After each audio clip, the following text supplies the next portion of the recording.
What we'd like to do is to give a sense of the scale of the solar system by having someone in the audience say something, and let us see how long it takes for that remark to get to various places, starting with the moon.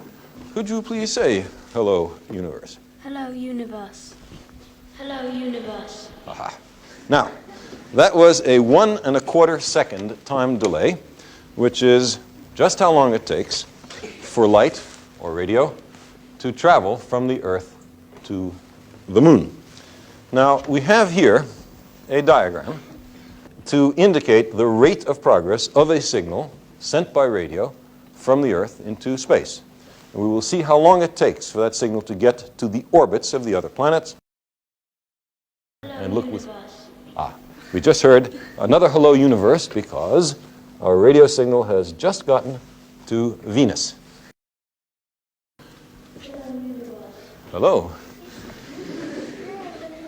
It has just reached Mars. I would ask you, oh yes, Mercury, it's just reached Mercury, isn't it? If that original hello was given, say, half an hour ago, the hello is just now something like reaching Jupiter. How long before it reaches the nearest star?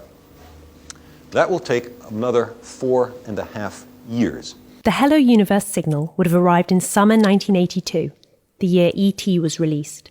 By the time of Sagan's death in 1996, Hello, universe. had reached the star system Eta Cassiopeia.